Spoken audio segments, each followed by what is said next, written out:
Una vez que tenemos ya los conceptos de argumentar, o algunos de los más conocidos, y que tenemos sus elementos, vamos a ver ahora las características de la argumentación. Debe haber coherencia. Toda argumentación debe ser coherente en tanto que se funda en la existencia de premisas, antecedentes, las cuales son capaces de provocar una respuesta o resolución no absurda. ¿Y cuál es una resolución o conclusión no absurda? Aquella que no vulnera regla o principio alguno de la argumentación, ni produce una conclusión contradictoria. Por eso se requiere de la lógica para lograr esto. Acuérdense que la lógica nos da los métodos y principios para identificar el razonamiento correcto y el incorrecto. La argumentación debe de ser clara, y la claridad radica en que un argumento no necesita ser interpretado. Si requiere interpretación para poder entenderse, significa que no es claro. Comunicabilidad. ¿En qué consiste esta característica? Estemos conscientes en que la argumentación es un proceso de comunicación que se da entre dos o más partes mediante el intercambio de ideas y puntos de vista. Por lo tanto, la argumentación es una técnica para comunicarnos. La alteridad, ¿a qué se refiere? Al otro. La argumentación va a alguien, puesto que pretende persuadir o convencer. Por lo tanto, esta actividad solo es posible realizarla pensando en función del otro, a quien se pretende precisamente persuadir o convencer. La argumentación con esta característica es orientar una determinada conducta en el otro. ¿Qué quiero lograr yo de ti?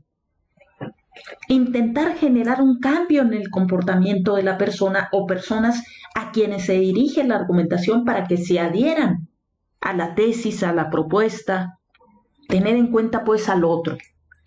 Otra característica es que la argumentación es procedimental, es decir, se constituye de una serie de secuencias racionales, una serie de pasos, y con ella se propone a otros a que ingresen a ese proceso racional interactivo o puramente de diálogo.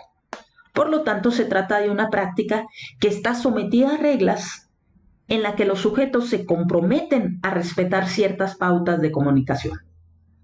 Lo vemos, por ejemplo, en un debate. Hablas tú, expones tus ideas, tienes un tiempo para ello, después viene la réplica, donde se puede llevar a cabo una serie de argumentos para debatir, para rebatir lo que acabas de mencionar.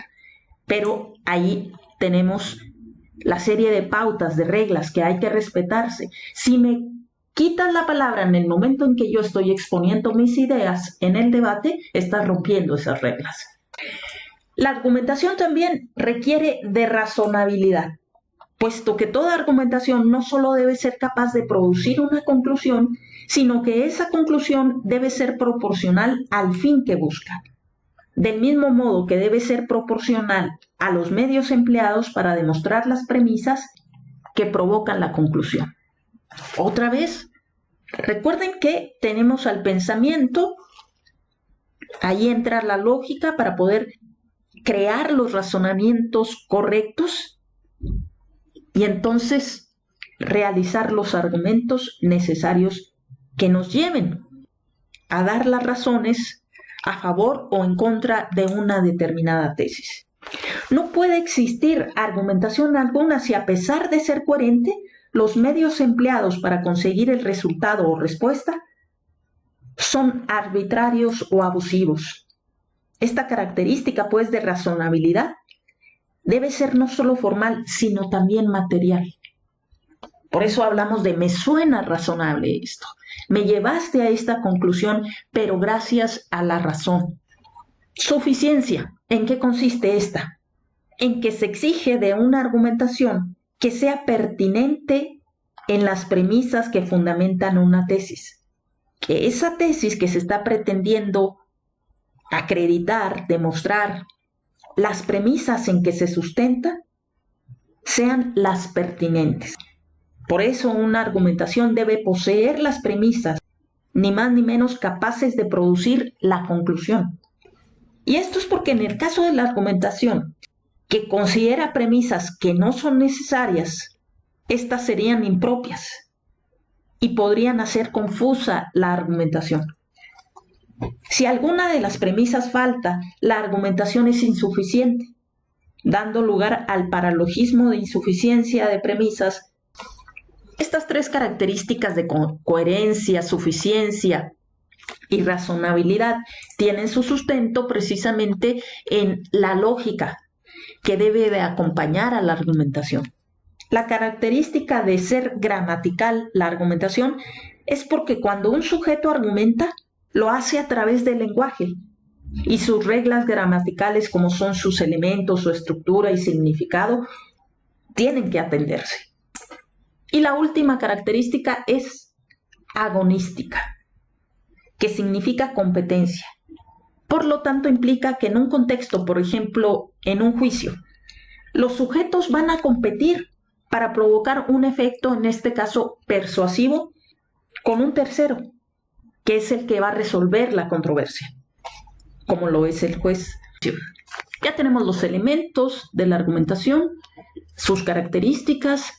Ahora vamos a lo que es el objeto de esta.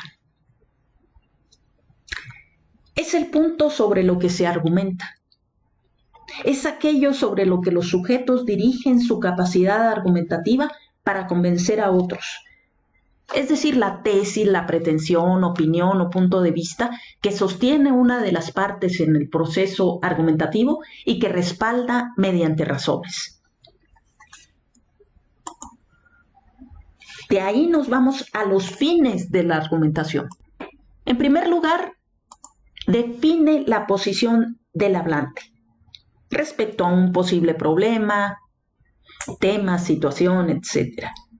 También nos sirve como procedimiento heurístico para poder resolver ciertos problemas, y entonces va a ser necesario descubrir y formular, analizando ciertos datos, una opinión personal que de esa manera se va a hacer explícita a través de la argumentación.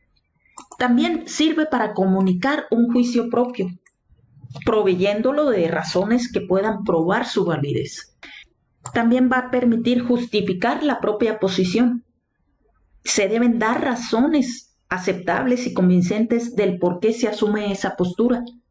Otro fin es buscar la persuasión o convencimiento de los interlocutores o antagonistas.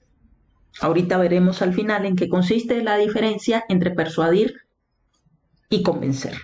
Y este punto es debido a que si no se busca persuadir o convencer, la argumentación no tiene sentido, puesto que se trataría solamente de una simple exposición o explicación. Otro fin es conseguir que la tesis propuesta sea admitida por el interlocutor, o también tratar de justificar una acción o un hecho, cuando estamos dando explicaciones que justifiquen nuestro actuar, nuestra omisión. Por ejemplo, cuando el legislador justifica a través de la exposición de motivos el por qué es necesaria la aprobación de una ley, el por qué presentó su iniciativa, o cuando ya la está defendiendo para que sea aprobada junto a sus pares en la propia Cámara de Diputados o en la de senadores. Y el último de los fines de la argumentación, pero no menos importante, es lograr la adhesión del auditorio. Y aquí es importante ahora sí establecer las diferencias entre persuadir o convencer. Persuadir significa lograr que la otra parte se adhiera a nuestra tesis, la acoja como propia, la acoja, la acepte como propia. En cambio, convencer es imponer nuestra tesis frente a la tesis del contrario y por lo tanto vencerlo. De ahí su término, convencer. Por ejemplo, si un asesor de seguros me persuade de la importancia, de la necesidad de tener un seguro de gastos médicos mayores, de contratar con él por todos los beneficios que me ofrece esa compañía de seguros, el seguro de responsabilidad civil que me proteja ante incidentes que yo llegue a tener con mi auto, entonces me está persuadiendo. ¿Por qué? Porque logra que yo me adhiera a su tesis y efectivamente vea los beneficios, la necesidad de ese seguro de gastos médicos mayores o los beneficios y las ventajas que con respecto al seguro actual que tengo de responsabilidad civil tiene esta compañía y me ofrece. En cambio, por ejemplo, en un debate, sea político o académico, que se discute un tema en particular, por ejemplo, cuando el maestro divide a su grupo para que unos debatan a favor o en contra de determinada cuestión, lo que se va a tratar es de convencer.